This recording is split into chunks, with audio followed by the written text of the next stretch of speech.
It was a rainy Thursday evening at a small grocery store. The checkout line stretched long, buzzing with tired customers. At the very end stood Emily, a young single mom. Her hair was damp from the rain, her jacket thin, and her baby fussed in the stroller beside her. On the counter, she placed a single can of baby formula. Then, with trembling hands, she opened a small Ziploc bag filled with quarters and dimes. One by one, she started counting.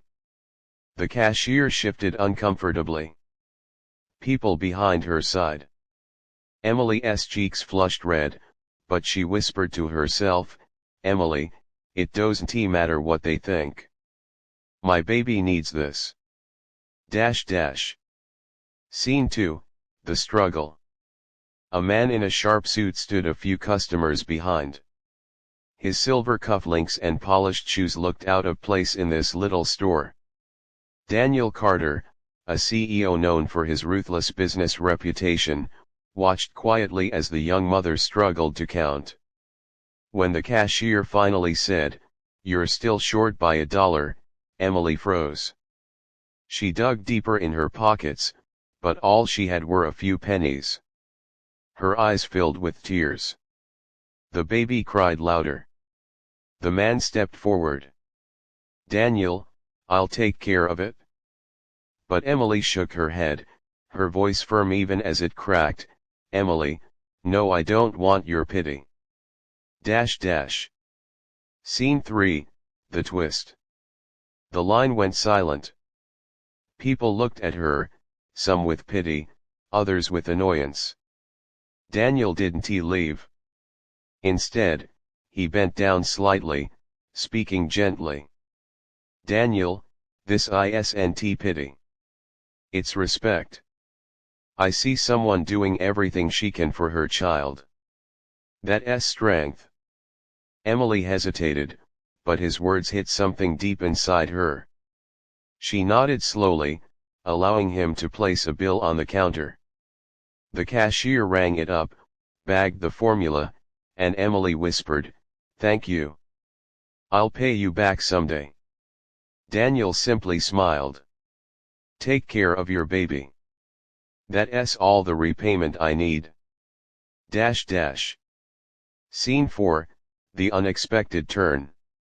The next morning, Emily returned to her job at a small diner, working the early shift. She wore her tired smile as she poured coffee for a table in the corner. Her heart skipped when she recognized the same man from last night, Daniel Carter. She blurted, embarrassed, "You again?" He chuckled. "I said it wasn't pity. I wanted to see the woman strong enough to stand up even when life tries to knock her down." Then, sliding a business card across the table, he said, "Daniel, my company has an opening. It's not charity, it's opportunity. I think you'd be perfect."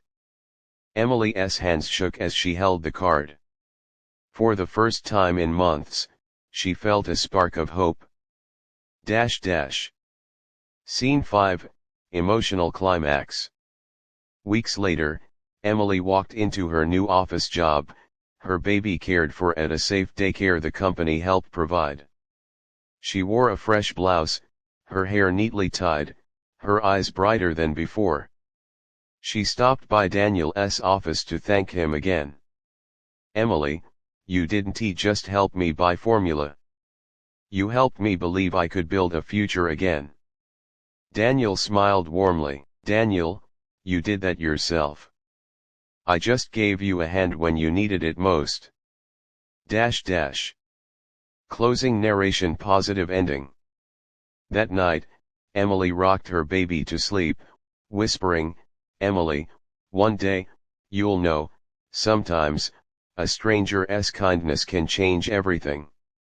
And from that day forward, she carried not just quarters in her pocket, but hope. Her heart proved that dignity and compassion can walk hand in hand.